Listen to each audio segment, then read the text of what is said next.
everyone, I'm Pierre and welcome to WorldView. WorldView is a podcast where we explore everyone's perspectives on all things that can broaden our worldview. If you've watched our content so far and liked it, please consider liking, subscribing, and donating on Patreon. Today we're talking with Dawie Roodt. Dawie holds a master's degree in economics cum laude and is currently the chief economist, director and chief economist of the Efficient Group. Dawie, welcome to the show. Thank you very much. Hi.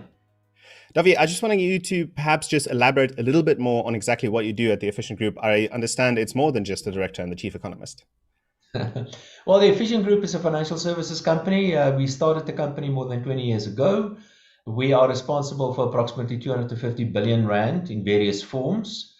We have many tens of thousands of clients. So my job, I'm a director, of course, at the group, the holding company, and some of the subsidiaries. I'm doing economic stuff, economic research. I assist with the asset allocation in the portfolios of our clients, and I'm personally responsible for one of the subsidiaries called Efficient Private Clients. And what we do there, we basically manage local and international share portfolios. So the economics background comes in quite handy. Yeah, that's extremely broad perspective on most of the economics that goes around and a lot of influential people in South Africa. So I'm assuming, given that portfolio, you must have a very good grasp of what's going on with South Africa's financial and debt problems. Do you know of any practical, non-political ways that we can solve these issues? Well, yeah, I can tell you that I've been analyzing the South African economy for many years, for many decades, in fact. Where I started my career basically as an economist, a junior economist at the South African Reserve Bank. So I've grown up on economics, on numbers, on graphs. So I guess I've got a bit of an idea of what's going on in the South African economy. I can also tell you is that the economy is such a complex machine that over the years I come to realize more and more that it is just too complex for one individual to really understand. It's just not possible to really understand the economy. The best that we can do is we can try to figure out what's going on. And people ask me about predictions, what's going to happen in the future. I can promise you I don't know what's going to happen in the future. But I can try, but don't bet money on whether I'm going to be right or wrong. Your question is, what is there a non-political way that we can a solution to many of South Africa's problems? And we have many problems. I mean, the list is very long.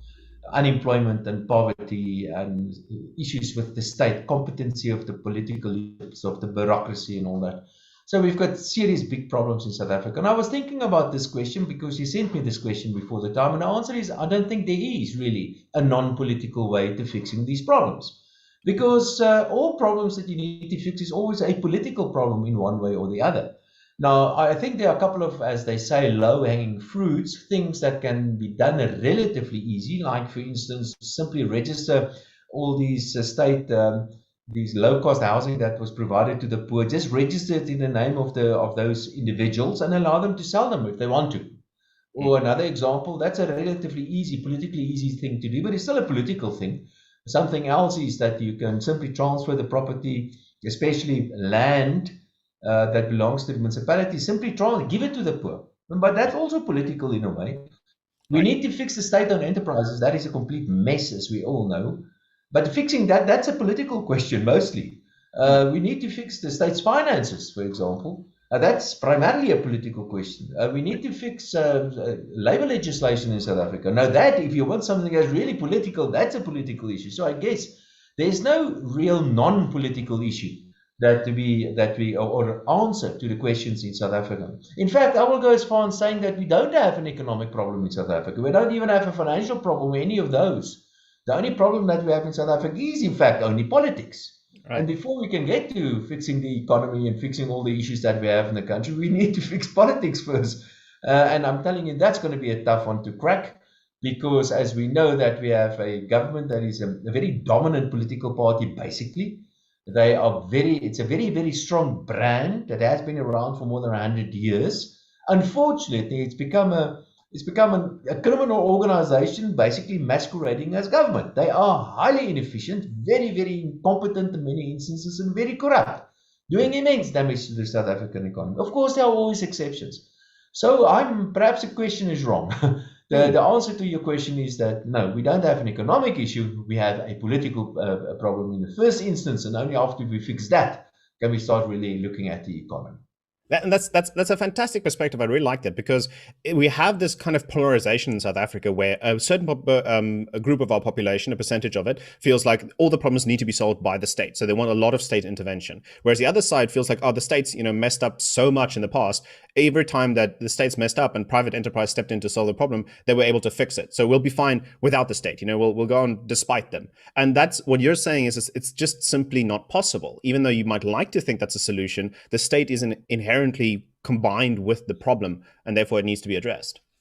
Yeah, but there's a philosophical angle to what you've just said as well, and I think the question, this is an ideological question really, and is that where do you find yourself in this ideological spectrum of things? Do you believe that the state should be doing absolutely nothing?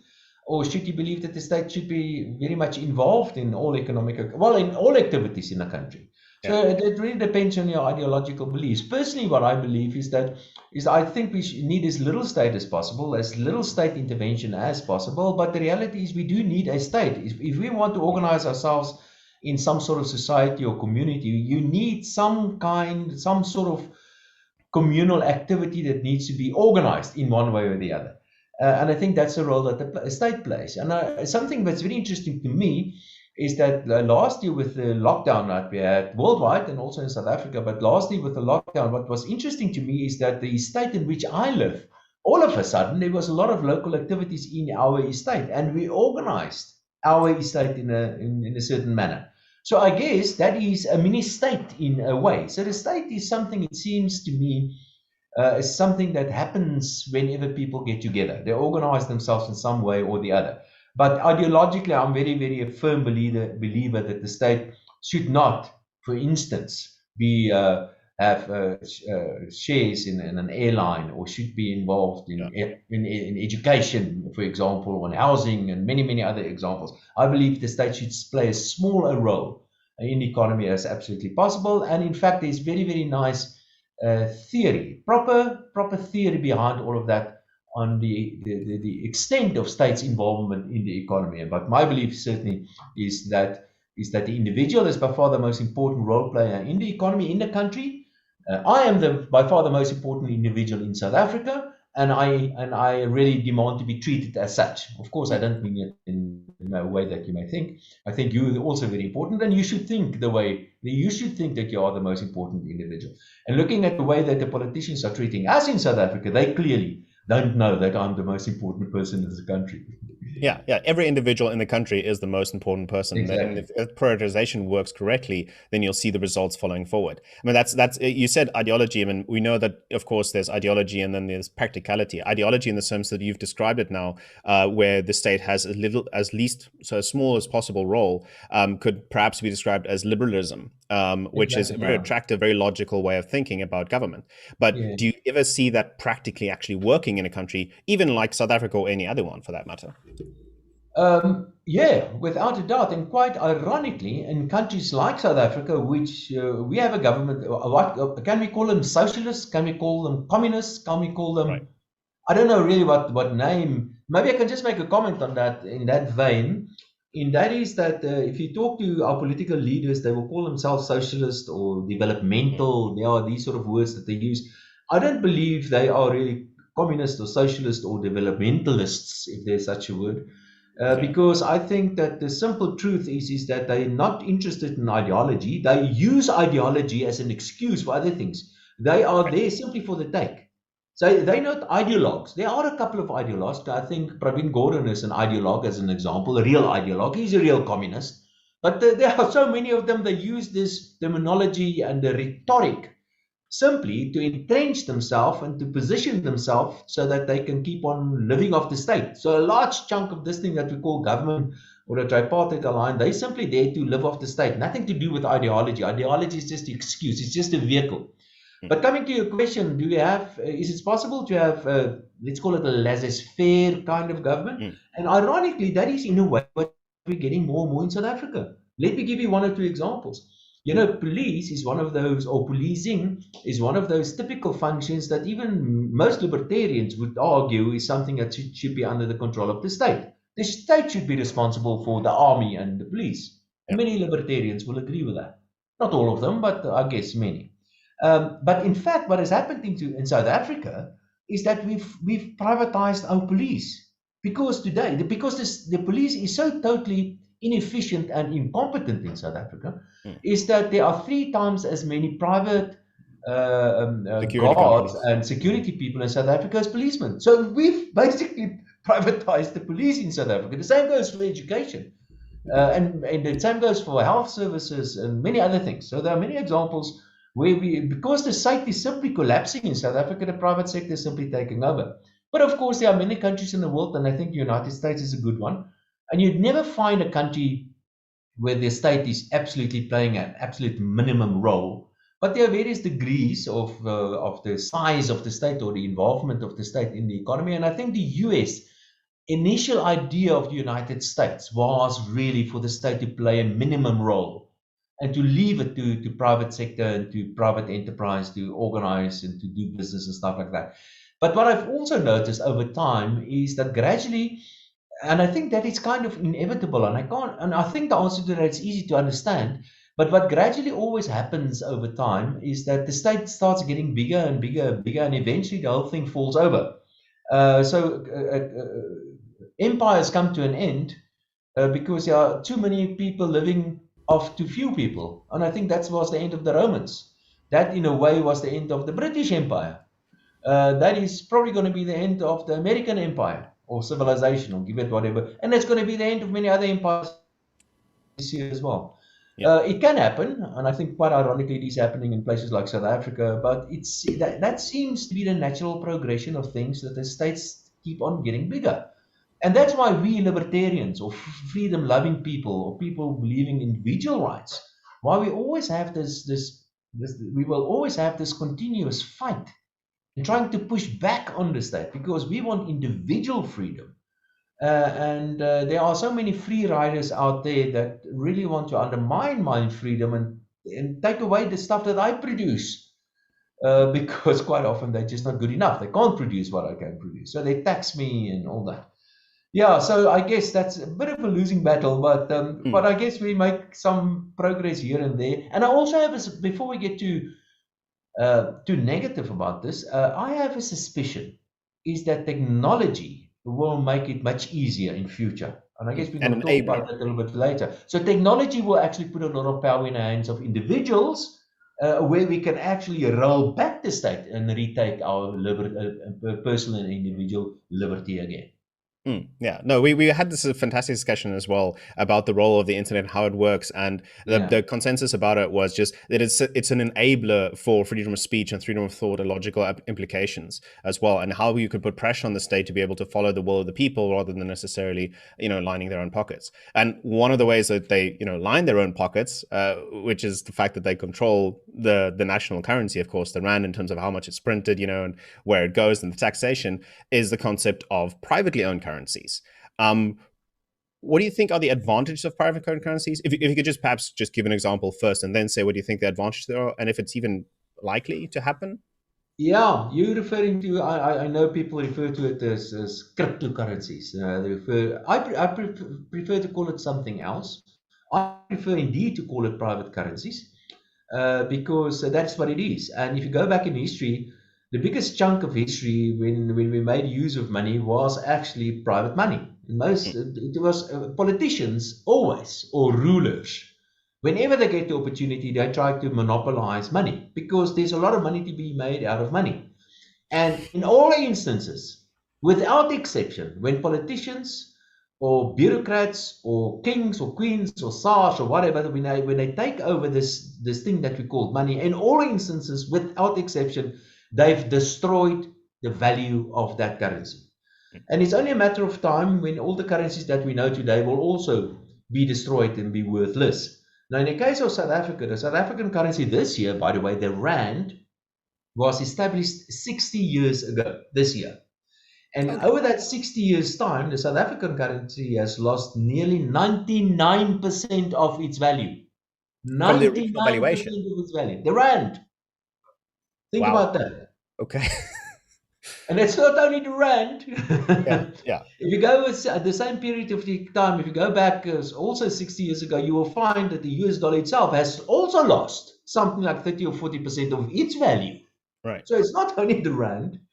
So the first reason why, and oh yeah, you want to get a couple of examples. So some of the examples of private monies in the past, there were many examples of private monies. We use things like, for example, cattle or pieces of gold and derivatives thereof as money, and eventually, then of course, politicians started monopolizing that. The thing that we call central banks are actually relatively new. There are a few old central banks in the world, like for example, the Bank of England. The oldest one in the world is the Riksbank, or the Riksbank in Sweden. That's the oldest central bank in the world. But most central banks are young creations, less than 100 years old. So this government money is actually a new thing. And the biggest threat, the biggest danger with government money is the most obvious one. It loses its value because it's being misused by politicians. And that's the most important potential benefit of a private money. Because private money can compete with other forms of monies out there. And the market will make sure and will discipline, like anything else, the market will discipline you to make sure that your currency remains healthy and well managed and all that.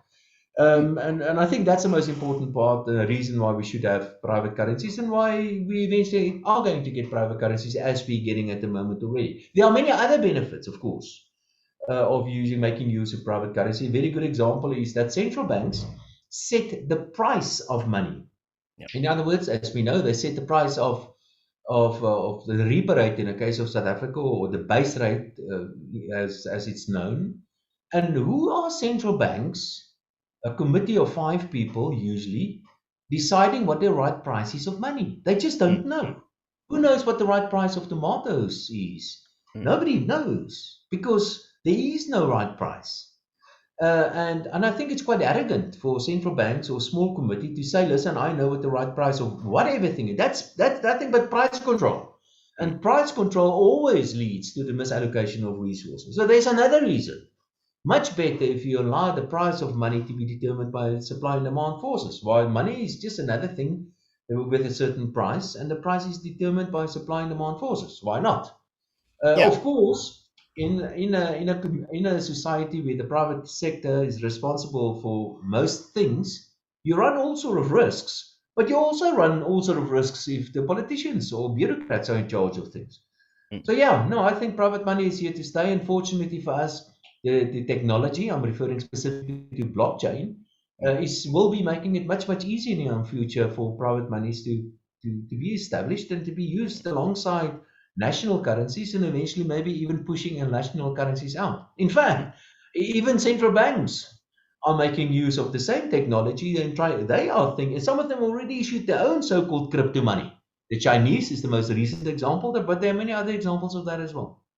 Yeah. And I mean, it's kind of funny because this whole discussion online about cryptocurrencies where, they're pegging the cryptocurrency against the dollar. Everybody Googles how much is Bitcoin worth in dollars these days. So they're pegging cryptocurrency against the dollar. And the whole discussion is, well, maybe the dollar should be pegged against cryptocurrencies, like which way around does this go? But I like the perspective that you put forward where money is inherently also just a product, or rather a service, depending on how you use it. But it is a product of a service, just like cattle or trading, as it were, in the olden days when they did it. And that way, because it is a product, supply and demand should determine the valuation of that money rather than a central authority. And around that line, I just want to ask, where you said, so central banks are controlled by, say, a committee of 5 people where they decide the base rate of the money. If you have a private currency that is not necessarily, because we'll definitely continue to talk more about cryptocurrencies soon, but if you have a private currency like the one, I think Orania wanted to create their own private currency, if you have a one like that, you again have a private corporation deciding the valuation of the money, because blockchain determines supply and demand in terms of what the value of the money is. But if a private corporation, again, just instead of a public one controls it, that can also make it kind of fall apart. Is that the reason why the currency didn't really happen, or do you think that cryptocurrency technology enabled it? No, the Orania currency worked, and it's still there. And it was, I think it was a huge success. It still is a huge success, but maybe I should just explain what it is. The Orania currency is not a currency. It is simply a voucher. It's like going to a school fair and you walk into the gate. When you walk into the school fair, you buy these little pink tickets. I don't know why it's always pink, but you buy these little pink tickets and you go into the school grounds and you can use it to buy pancakes and cool drinks. And that's exactly what the Orania so-called currency is. It's nothing but a voucher. It's nothing but like a gift voucher that you buy from Edgar's, the same sort of thing. But the only difference is that this voucher, they printed it and they had their own little emblem on it, and it was quite cute, and people bought this as a souvenir, and so you can, whenever you want, you can return this currency or this voucher for rand money if you wanted to. And people advertised on the back of this currency. That was a source of revenue for the local business chamber. It still is, by the way. And all we did, we simply digitized that. So it was the rand, or a voucher then, a voucher that's linked to the rand, the South African currency, which we simply digitized and see how that's going to work. And we tested the technology, it worked fine. So they still do that. So it's still there, but that's just an example of a so-called stable coin. If you want to call it the private currency, it is an example of a stable coin because it is, for all practical purposes, only the rand. Other currencies like Bitcoin, for example, is not like that. Bitcoin is a currency in its own right. It's got nothing to support it. The only thing that supports it is the people's trust in it. And by the way, exactly the same as the South African rand or the dollar. The only reason people believe in it is because people trust it. There's nothing behind it. There's no more gold standard. But it differs. The Ora, or the Ora that we digitized, was basically a derivative of the rand. It is in a way a stable coin. It was not an original, its own currency. It had the potential to become that eventually, and it's not impossible that it can eventually become a freestanding private currency eventually. But for now, it is basically only a voucher, the same as a Woolworths voucher, I guess. Yeah. And so I said we're going to come back to cryptocurrencies. The interesting part about it is, of course, banks have a vested interest in cryptocurrencies not existing, because if cryptocurrencies exist and people, nobody really owns a cryptocurrency, you own a part of the blockchain, basically. They have a vested interest in it not existing, because if that exists, then they don't need to exist. And because of this, we see a lot of lobbying, especially the US obviously is a great example there, because this is where it kind of took off. But you see lobbying from the banks to politicians to get private companies to not accept cryptocurrencies as a form of currency, because inherently they can't really stop the currency in any other way. Do you think that they'll actually succeed in this? Can they actually stop private companies from accepting cryptocurrency as a form of currency if the people want to spend it enough? Meaning, do they have the power to stifle cryptocurrencies? Oh, they're going to make, and they indeed are making life difficult for the private sector, or for progress. They're standing in the way of progress, in a way, the banks. But maybe let's just stand back for a moment. So we have the financial system. The center of the universe in every country for a financial system is the central bank. We've got a centralized system, the central bank. You are forced to make use of a currency. In the case of South Africa, you are forced to make use of the rand. There's a forced demand for rands, because I have to use rands if I pay my taxes. Right. But that's all. That's all. If I want to buy something from you, I don't have to buy. You can legally, you can demand that I pay you in rands, and I'm still supposed to do that still. But if you and I agree that we're going to do a transaction in any of these so-called private currency, nobody's going to stop us.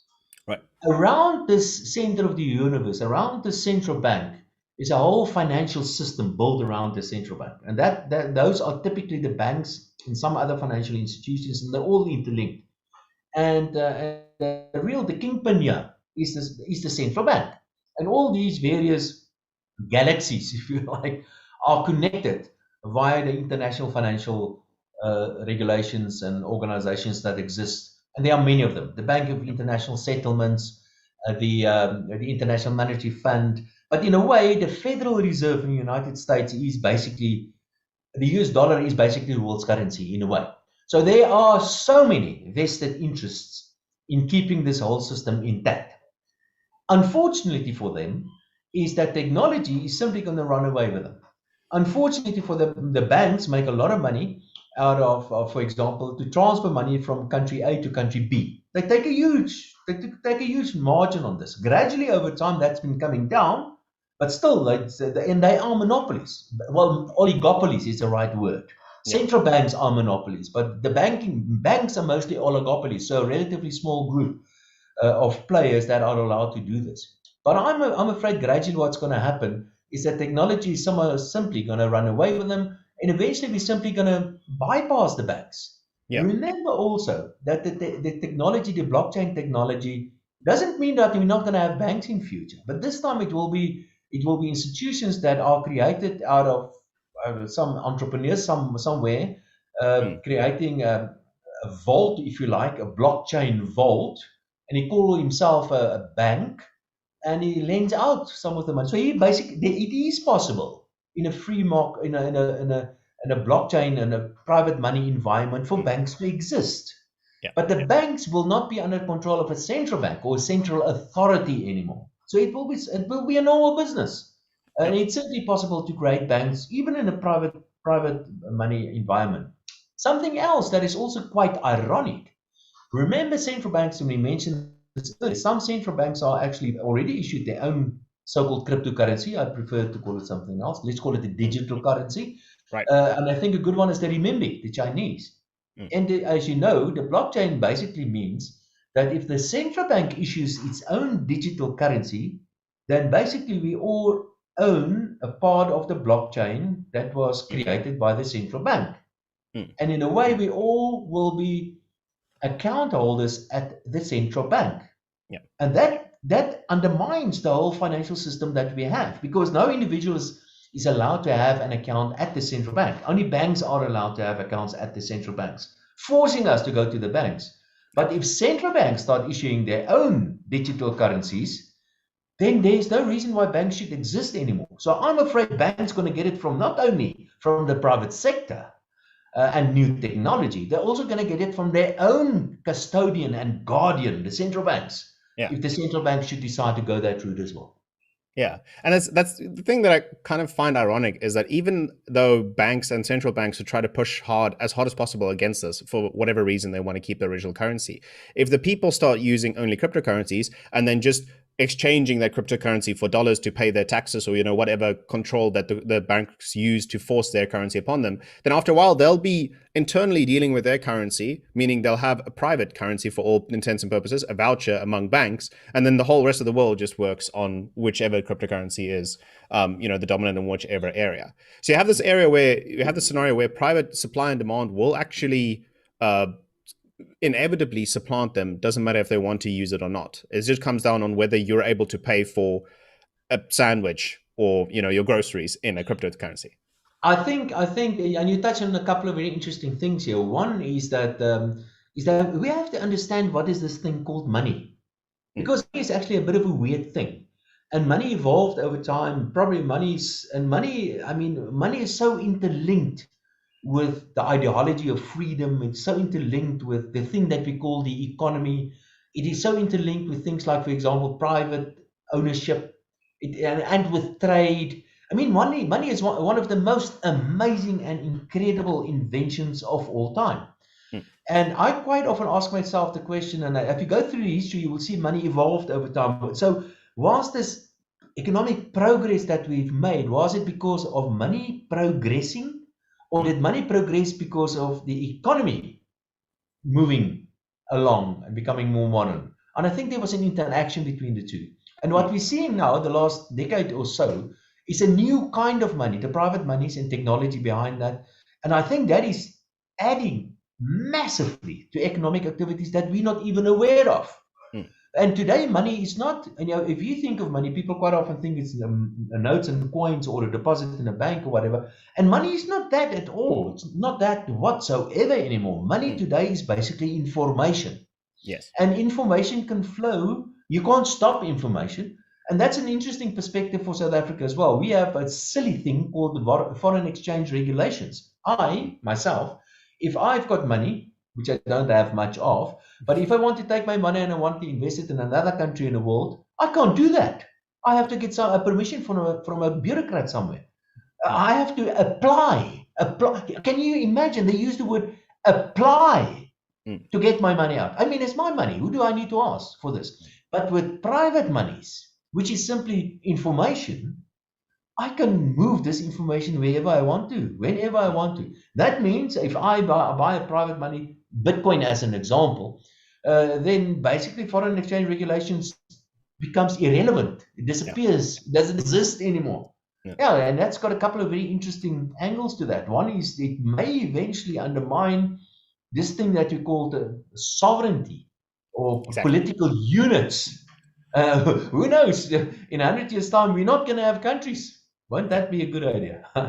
Yeah, no, but see, that's exactly the point. I was just about to raise this point, because you have this, already the global economy, even if people try to center it around certain countries and they have trade wars between countries based on political or ideological, factors, they then are still incredibly entangled in terms of how viable their economy is and how safe their economy is with how well different countries is doing.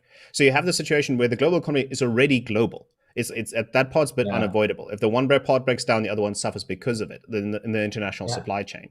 So having money follow across these lines is kind of a natural progression thereof, isn't it? So, you have the scenario where the economic figures just aren't reliable as anymore. You have Facebook, I think they created their own cryptocurrency and then they're going to work with it. Do you think that perhaps the political will to put pressure on other countries to advance a sense of nationalism in certain countries will actually prevent them from politically investing in something like cryptocurrency? Because, we already said that the banks kind of don't really have a power about this, but they won't be able to have power on another country monetarily if they don't control the currency. That's why I made a comment that in 100 years' time, we're probably not going to have countries anymore. Because what is a thing called a country? A country, in most people's minds, I guess, a country is a geographic area with a central bank and a government and a border and a police force and a currency. That's more or less what a country is. But today we're talking over this specific technology. I don't know where you are even. I haven't got a clue where you are. Yeah, no, the office behind me is definitely real. So the point I'm trying to make, I was in New York a year or what ago, and I was talking to my team, and they didn't even know I was in New York.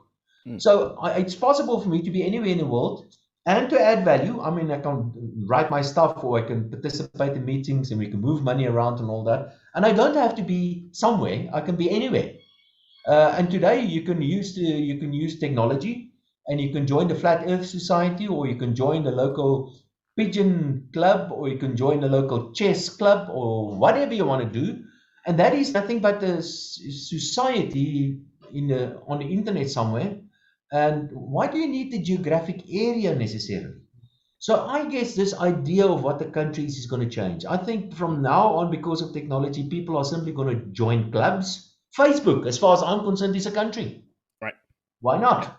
It's a good example of a country. If I join a country, then I join it. And if you don't want to be in that part of that country anymore, I join another country. I think that's the way it should be. So I think this idea of politics that we or countries, I think that is pretty much outdated. And also just keep in mind, countries, the way that we know countries today, are also relatively new inventions. Not too long ago, I'm talking, most part of the world didn't have countries until quite recently. But even in Europe, there were these princedoms, many of them, thousands of them, and in between the princedoms, there was nothing. There was these city-states, kind of, and in between that, there's nothing. So why can't we return to the same sort of thing, where we have these little clubs somewhere in the sky, and we can join whatever club we want to? Why should we have? I don't like politicians. I don't want to belong to some sort of sovereign somewhere. No, I like to join whatever club I want to join. And you also mentioned at the start of this interview, in lockdown, your estate or the community that you lived in started to manage each other. So that means that people will automatically, based on, necessarily, I'd say like geographics, if you want to, chat with people that live around you, you can. But if you want to join a different group that's not necessarily geographically tied, but in some other relationship in terms of an interest or, some other factor that brings you together, a history perhaps, then you choose basically the groups that you govern and the relationships that you have with them. Perhaps the reason why people aren't necessarily feeling the national fervor or are interested in what politicians do is because their country no longer is their frame of reference about what they care or don't.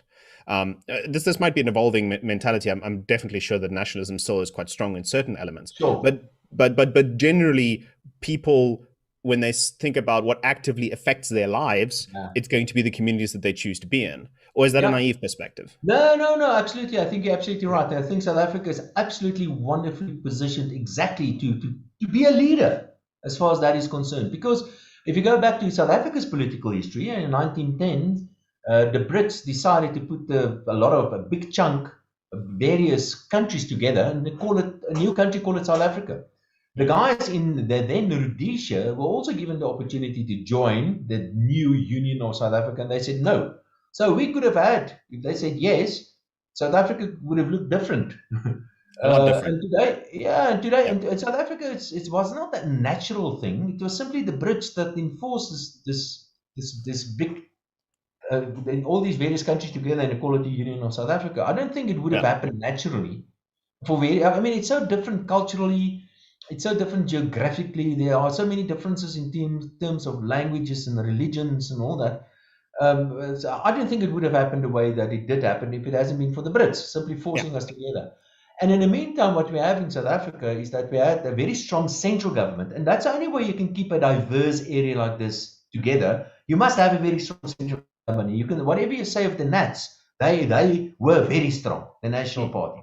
They really forced it. They maintained the unity of everybody. Come hell or high water, there was no way anybody gonna, unless of course you do it in their terms, and that is that you create your little independent Bantustan somewhere. But the reality is that the National Party was a very, very strong central force, even with the so-called independent states then. Then that ANC took over. They took over a very strong national government. And they are so completely and totally incompetent that the thing is gradually falling apart. And in a way, we're reverting back to our old little kingdoms or fiefdoms that we had. And there are very good examples. See what happened to Mpumalanga, for example, when it was under control of David Mabuza. Today, our deputy president, by the way. See what happened in the Free State when Ace Magashule. He was his own little warlord in a way in the Free State. So, and I've got a suspicion, especially as the state's finances keep on collapsing in South Africa, the state is simply that it's creating a vacuum because it's just not there anymore. And gradually the private sector will gradually start taking over some of this. And there are a bunch of guys in the Western Cape, and they've sent me so many emails and they've called me so many times. I have to assist them with calculations to see whether the Western Cape can go it alone or not. And I told them, listen, but you don't have to do anything. You don't have to declare independence. You just have to wait. The state is collapsing. Simply take over the government. You don't have to declare unilaterally some kind of independence for the Western Cape. Just do it because the state is disappearing and collapsing in any event. So I think that is that. So South Africa can, in fact, become a leader. As the state disappears, we can take over our own affairs and we can really become a real libertarian country in the world. A leading one. Because the requirement of the natural progression of declaring your independence is that somebody has to recognize it. So again, you put yourself at the mercy of other people's recognition on whether or not your declaration is valid or not. So there inherently is a problem with necessarily coming out and saying, okay, this is who we are now, because you can say that, but you kind of require people recognize it for you to continue doing international trade. No, you only need to be recognized if you play with the old rules, and the old rules is that you have to have an army, because if you don't recognize me, I'm going to shoot you until you recognize me. You have to have a police force. You have to have a currency. That sort of those things are not relevant anymore, or much less relevant. Well, I guess progressively it will become less relevant. Certainly, money is not important to have a currency. By the way, that's part of the reason why we had the old ZAR coin, the gold coin. Paul Kruger realized that if he wants to get international recognition for the then Zuid-Afrikaanse Republiek, the then Transvaal, is that you have to have your own currency because that's a sign that you're an independent country. And that's the reason why he really tried, and he was quite successful with that in creating an South African, the Kruger Rand. That's where it comes from, by the way. So in order to be recognized by the rest. But you don't have to have all these other things. You don't necessarily have to have an army and all that. To be, and you don't need recognition. Why do you need recognition?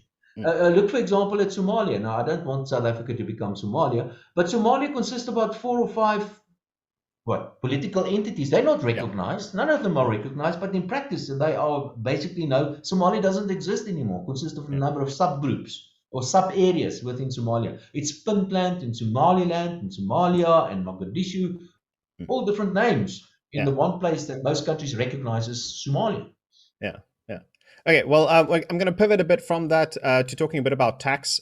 Specifically, we recently interviewed Professor Pierre, and he had an interesting perspective, which was also quite, polarizing, both from an economic perspective and also from a political perspective, where he called for a massive increase in inheritance tax, up to 100% inheritance tax. And the justification that he gave for it, the reasoning behind it, was that there is it's a relative. He said it's a relatively archaic perspective that when you build something up and you leave it for the next, that's kind of how the progression goes. But he says that it just creates a scenario of where the rich get richer and the poor get poorer, because the poor doesn't have anything to leave for the next iteration. So the inheritance tax that's then removed this idea of, you generationally become rich and you distribute that wealth, will allow the base as a whole to grow up, and then individuals to grow up their own individual financial capacity.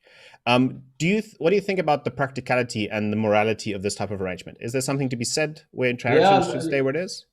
Yeah, he obviously read Piketty. That's the approach of Piketty. He says that if you look at the productivity of capital, and capital is more productive over time than labor. Basically, that's his argument.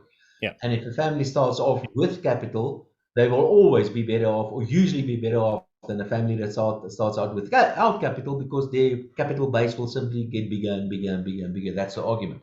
So the argument is that you need to tax that capital to get everybody on the same starting line. I guess that is the argument. And there's certainly some, not much, but there's some valid in some of these arguments.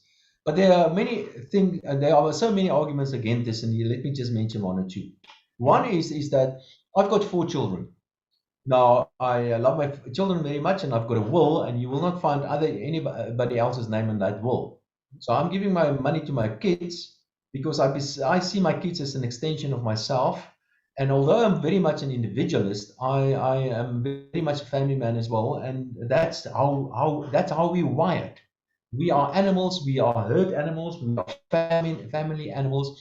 We look after our children, the little brats. And we love our children, and we make sure that we leave something for them behind. And that's the reason why I work hard, because we've got an agreement in our family, and the agreement is that the father figure will be present. The agreement is that you will make sure your kids got a proper education. The agreement, you will teach them certain values, like to respect other people and other people's stuff and so on. And the agreement is that I will do whatever I can to leave them with something, to give them a head start in life. That's exactly what I want. I want to give them a head start in life. I can tell you there are many guys that are far more successful than me, getting their kids a much better head start in life than what I can. But at least that's what I'm trying. And see where my family came from, how my family and my grandmother was born in an ox wagon, for instance. So I think we as a family made some progress since then. We are not better. In fact, the value system that they had then, I think quite often was much better than what we have today. So that's my argument, because we want to leave something for our kids. And I think it's wrong to talk of an individual. We are always part of a unit, and a unit is a family unit. Then if you talk about inequality, and I think let's get to that. That's the economic one. So part of the reason why he wants to introduce this silly idea of capital tax, and by the way, we've got many capital taxes in South Africa already. Why he wants to introduce 100% capital tax is because he wants to reduce inequality.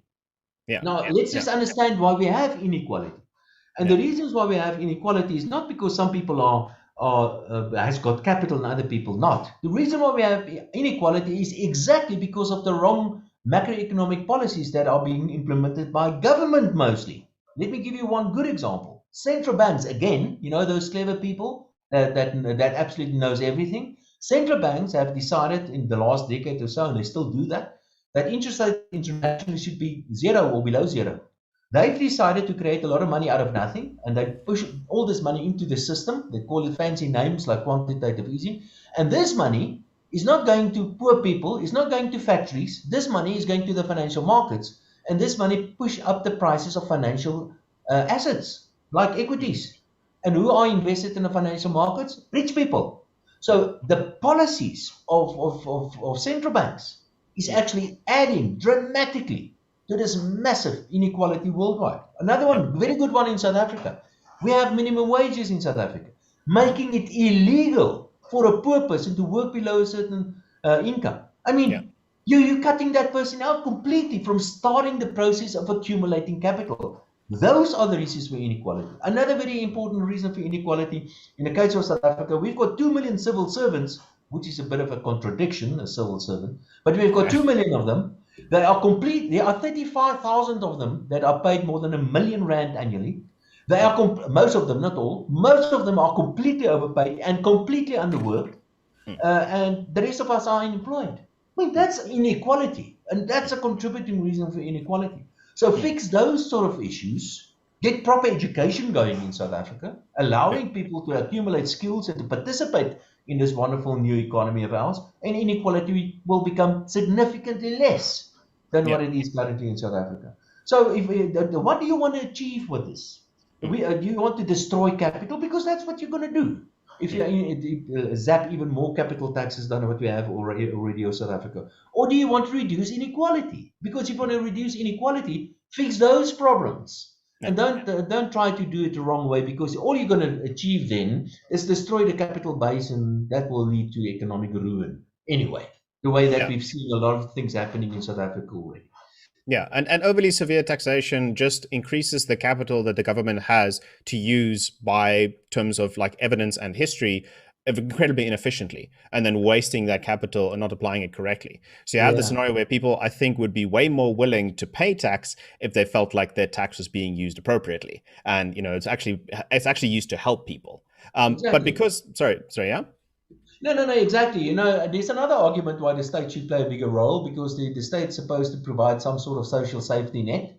So they have to provide certain things, like, for example, a grant of some sort. You're even talking about basic income grant. They have to provide education, health services, and all that. So all those social expense items, because we want to help the poor.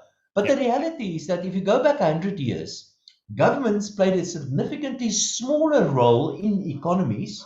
Economic growth, broadly speaking, was significantly stronger. But the interesting thing is the private sector gave much more to charity than what they do today. Because the argument is, why should I give anything to charity? Because the state is supposed to provide that. And the state do it highly inefficiently. Well, if the state did not do that, and if they did not tax me, I would have gotten involved in charity much more in any event, and the money would have been spent so much more efficient, and to the benefit of the poor, in fact. So don't think for one moment that we need the state to provide the social safety net. People are good. I believe people are inherently good, and they will provide the social safety net in any event. And I'm pretty sure people will not die of hunger if the state wasn't there. In fact, there will be far fewer people going hungry than what we have today. Yeah, no, there's definitely a sense of absolving yourself of responsibility, because I paid my taxes, so I'm not going to do anything with it, even if you have the ability to pay more than that. And that's why people have this kind of moral battle where they're like, okay, you don't pay tax, sorry, you don't do charity because you're a terrible person. It's like, no, I already paid over 40% of my income to taxes, so this problem doesn't exist. So there's a different battle there. But anyways, sorry. Yeah, no, I wanted to say I've analyzed the fiscal accounts for many decades. I worked at the Reserve Bank. I mentioned that earlier, and I started working in fiscal government finances, and so I think I understand those numbers quite well. And I've calculated, I made many calculations, and I can tell you the fiscus in South Africa is probably the most redistributive fiscus in the world. And there are few people paying just about all the taxes, and those guys doing the paying of the taxes. They're not the guys getting the benefits of the taxes. So it's massively redistributive, massively, and people are very aggressively restructuring the tax affairs today because of the reasons like what we've mentioned. That they're simply stealing the money, but not only that, it's just not fair anymore. It's just not fair to pay this huge chunk of what you produce to the state, and they steal it. In fact, if we want to get in more taxes in South Africa, I think that we need to lower the tax burden. And that was probably going to lead to more economic activity and, in fact, more taxes in South Africa. The state in itself doubled, relatively speaking, in the past 40 years in size. We've got a state, relative to the economy, double the size it was 40 years ago. And who's got to pay for that? Of course, the taxpayer. There are few of them. And, in fact, many of them are leaving the country. Let me give you one number. One family that owes, say, 1 or 2 million rand a year, they contribute for the health services, the education services, the housing, and many other social services that the state provides for 10 poor families. So one family, I'm Is not it 1 talking to about the 10 10 ratio? million family, a family that earns, say, 2 million rand a year. If they should decide to emigrate, we lose the funding via the state because of those taxes for 10 poor families, for education and that sort of stuff. That's an incredibly important and like very visual statistic. Is they're driving these people away. We're seeing massive brain drain and capital flight in South Africa, and all you're doing by creating this environment where people want to flee or go to somewhere else is you're losing the support of 1 to 10 in terms of the state's funding. I just want to pivot over to our last topic I want to talk about today, which is quantitative easing. And this is a term for those that don't know, where the government basically just continues to pump money or print money rather in order to make their balance states seem more stable rather, or well used. And the natural progression of this we've seen in several countries like Zimbabwe and Venezuela is massive inflation. However, the Federal Reserve Bank in the US and of course the central bank in South Africa as well have also been practicing quantitative easing. The question is, why aren't we seeing massive inflation? And is this because a lot of people are afraid that it's just suddenly going to appear and then all the money's worth nothing? Yeah, let's just stand back for a moment and see that we understand what we're talking about now. We talk about the central bank and we talk about the state, and in the case of South Africa, in the case many countries in the world, the central banks are supposed to be independent. That means that and people in the minds of people, central banks are sort of an entity somewhere separated from the state. That's wrong. The central bank is part of the state. It's just part of the state. Now, let me give you an example. If a central bank, if the Minister of Finance, if he issues a coupon or a capital market instrument, a government debt instrument, a state debt instrument, we call it the stock in South Africa. If he issues one of these bonds or these financial instruments, he's got to repay it in a certain fixed date, usually whatever, say in 10 years' time. And there's a coupon of say 7 or 8% or whatever. He sells it to an investor. And the investor then will take this government debt instrument, and every 6 months he will get interest on that. The investor may decide to sell it back to the central bank, and he will get the cash. He can do that if he wants to, via the banking system, of course. So he can get the cash. So instead of having the coupon or having the actual instrument in his hands, he will now have cash. He will now have R1 million cash in his hand, for example. So that is called the government debt instrument. A few characteristics of it: it usually has a certain maturity, it's got a certain interest rate, and it has a certain yield when you sell it in the markets. Look at the 100 Rand note issued by the South African Reserve Bank. It is basically the same thing. The only difference is there's no maturity date on it. It doesn't fall due on a certain date, and there's no interest on it. 100 Rand is 100 Rand. You can sell 100 Rand for 100 Rand, but it still is a debt instrument. It is simply debt that was created out of thin air. And so if you stand back a little bit, you will realize a central bank issuing money or a government issuing debt is basically the same thing. So what the quantitative easing is exactly what's been happening recently. Central banks have been creating money out of nothing, and then they use this money to buy government debt instruments, basically. So he's swapping one kind of government debt for another kind of government debt. But you're absolutely right. It hasn't led to inflation yet, or maybe it has. Because, we said earlier, if you create a lot of money out of nothing, what we've seen recently, and that money goes into the financial markets and it pushes up asset prices. So we've had asset price inflation recently already. Not necessarily consumer inflation, but a lot of asset, not consumer price inflation, but a lot of asset price inflation. And there are many reasons why we don't have consumer price inflation yet. One is simply technology. Things are getting cheaper to manufacture. That's one reason. And the other reason, and this is perhaps what the answer to your question, why don't we see stronger inflation despite all this money creation? And that is because of the money multiplier. Now let me explain quickly what I mean by that. If you put 10 Rand into the system, if the central bank creates 10 Rand and it puts that into the system, then that is what we call base money or high-powered money. And if you take that 10 Rand and you put it in your bed, nothing happens. And the central bank can keep on putting money into the system. You can keep on putting it under your bed, and prices will not go up because you don't use it. But the moment you start using this 10 Rand, you deposit it at the bank, and the bank will lend it out to me, and I'll deposit back to the bank, and somebody else will borrow it. So that secondary cycle called the money creation process via the credit system, if that takes hold, then the 10 rand will be used many more times, actually blowing up the money supply. And we haven't seen that yet. Okay. The day may come when people are going to aggressively start borrowing money, especially with low interest rates, and that will blow up the money supply, and that will lead to very, very high levels of inflation.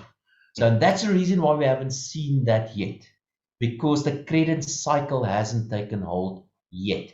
Now, one or two things will happen. Either it will take hold and we will see massive high levels of inflation, or it will not take hold and we can actually see a fall of inflation, and maybe even a fall in inflation down to zero, even below zero, like what the Japanese have seen recently. So there's a real economist answer. On the one hand this, on the other hand that. And I just don't know what's going to happen in the future. But that's the reason why we haven't seen inflation yet. Yeah, I mean, as every non-economist, we always asked every economist to please predict us the future, and usually they give us a proper answer, and we're like, "But you didn't predict the future. Come on, that's what I asked." We sympathize in that regard. We understand the future is not predictable. A lot of people want to know, like, what they call it day zero, like what the Great Depression looks like. When the bad alternative comes to pass, am I suddenly going to go to the shop and then my 100 rands not going to buy me anything anymore? That's the type of, we've seen a lot of examples of this in history, but a lot of people are afraid of that day. And I think perhaps it's just because they kind of feel powerless. It feels like this juggernaut, this kind of like trudging forward, and it can either go to them the wrong way or the right way, and they don't exactly know what they can do about it. From a perspective of people that spend money, is there something that we can do about it? Is there something that we can alleviate our fears and ensure that this doesn't happen? Because I mean, you can't collectively get everybody to just don't borrow money. Like, just don't do that, because otherwise we're going to have a real problem on our hands. I mean, people need capital to do enterprise. So is there something other that you have control of? No. I think what you're asking me, what's going to trigger the next big crash? I'm going to give you an answer. But let me just answer the other question, and that is, can we do something to prevent this? And the answer is no, we can't. Okay. And I'm very glad because of that. Because we're living in a dynamic environment. Things change all the time. It's good, and we can't have the good without having some bad as well. Life won't mean anything if it hasn't been for the fact that we can one day die. So that's the nature of this thing called the economy. And whenever I hear a business, in fact, let me rephrase that. We should actually, when we hear about the business going under, and when we hear about bankruptcies, we should actually jump up and down and say, "Hurrah, it's a good thing happening," because that's a sign of a vibrant economy. Companies must go under, and new companies must be created. And because the word for that is progress. That's what progress is. The old dies and the young get born again. And that's progress. That's the nature of the thing. That's humanity. That's how we live. That's how it is. That's how it should be. But let me make a prediction. When's the next crash going to come? Here it is. Now we've seen. Now that's it. It's going to play itself out in 100% sure when. Well, I'm not sure at all when, and I'm not 100% sure where the trigger is going to be. But here is a possible scenario. We have seen in recent years is that property prices again has gone up very, very high. Yeah. We have seen in recent years is that equity prices, because of the reasons we've mentioned, that's gone up to very, very high levels. Now imagine, and we've seen, and we also know that debt levels are at stratospheric levels internationally. I mean, governments especially. I mean, they owe gazillions of money. I mean, the Americans, for instance, they've spent in 1 year's time more money, relatively speaking, than what they've spent in the Second World War. I mean, that's the amount of money that we're talking about. Yeah. All right. So there's a lot of debt. Now, here's a possible scenario. Say one day I wake up, and this butterfly effect, eh? One day I wake up and I say, listen, I think property prices are a little bit too expensive. I'm going to sell my house. And I sell my house. And I tell my neighbor, listen, I think this property prices are too expensive. And he sells his house as well. And he tells somebody else and tells somebody else. And all of a sudden it becomes a system. And we've seen this many times. Don't say it's impossible to have. We've seen this plenty times before.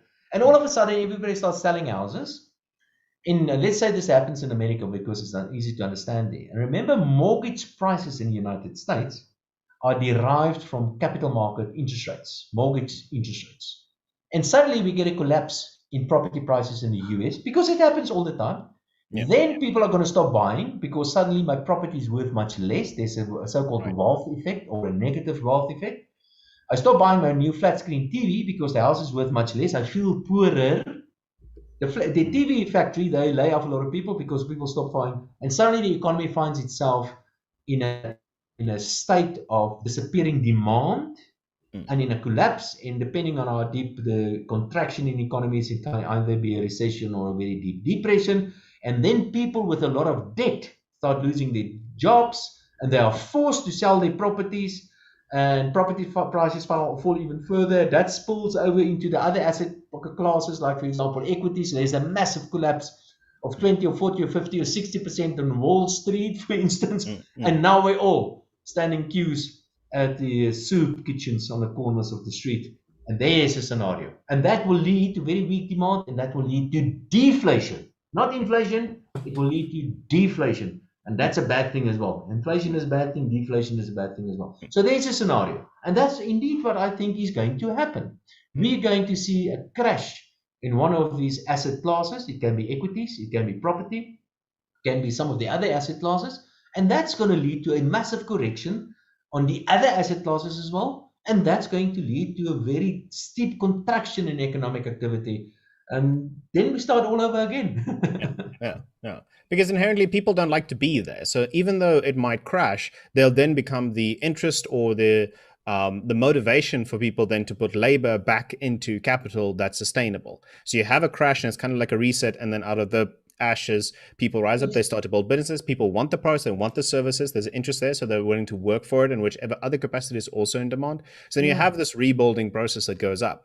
And the idea there is just, it's kind of like, it's the reason why I think what you're mentioning now that it's good is it kind of encourages innovation. We have something that's been the status quo for the longest possible time, and now it's kind of stagnating. And the way that it crashes, it can either, stagnate by somebody else rising up and then slowly taking away all of their customers and building up, or it can crash and burn, in which case innovation will have to happen for people to continue living the life standard that they want to. So that's it. It allows progress. Exactly. And many of the things that becomes unsustainable, like debt levels and so on, will be fixed, because a lot of that debt will simply be written off. But let's not make a mistake here, is that the past 30 years, the past 40, 50 years or whatever, since after the Second World War, was just absolutely astonishing for us, for humans. The progress we've made is just mind-boggling. I mean, what's happened in China the past 30 years is, we've never seen anything like this. Imagine, they've gotten rid completely of abject poverty in China. Yeah. They've uplifted 600 million people out of abject poverty in a matter of 20 years or something. It's unheard of. It is absolutely unheard of. We've had a huge run. We've had an incredible run. Huge progress that we've made. Poverty today, we are on the verge of completely getting rid of poverty. It's going to return, it's going to come back, but we've made progress. Let's be honest about that. And the world today is a much better place, and it's a much safer place as well than when it was 100 years ago. So maybe it's time for us for a kind of a big reset, and just imagine how things are going to happen after that. And now we are really going to cook with all these new technologies. Yeah, well, it's been actually a counterintuitively incredibly positive perspective, and we really wanted to thank you for sharing with us. I want to give you a last opportunity before we end this off, if there's anything else you want to add in general. Yeah, but maybe a comment that I always try to end a discussion like this on a kind of a personal note, and I get the opportunity to speak to students quite a lot, and to school kids. What do you call them nowadays? You have to learners. You have to call them. Yes. Correct terminologies and so on. And I always tell them about the story. I've presented many TV programs in my life where I was the anchor. I'm talking about many hundreds, probably 1,000 or so. And radio programs, I've anchored many of those. And I can still remember the first day when I presented my first TV program. And I can remember how they counted down on my ear, 10, 9, 8. And I can remember hating myself for actually saying yes to present this thing. I mean, what was I thinking? And they came down to 4, 9, 3, 2, 1, 0, and the red light on top of the camera came on. And I died 1,000 deaths. And then for 1 or 2 seconds, it was really tough. But once I got going, it worked. and it was lovely. Mm. The point is, and it worked. And since then, I've done many, and I can show you. I've got all sort of things here on my wall. I've done crazy things. I'm not a good athlete, but I've run many marathons, many comrades. I've done Ironman, all that sort of stuff. Not good. Let me just emphasize that. But I've done those sort of things because I've tried. And that's the message I would like to leave, especially young people.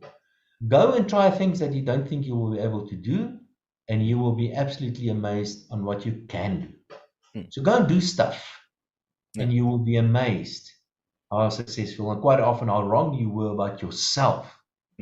Go and do stuff is my advice to people. How's that for a positive note? That's a very positive end. Thank you so much. We want to thank you so much for talking to us. This has been really enlightening and very educational as well. I learned definitely a lot of preconceptions that I had needs to be readjusted with the appropriate information, of course.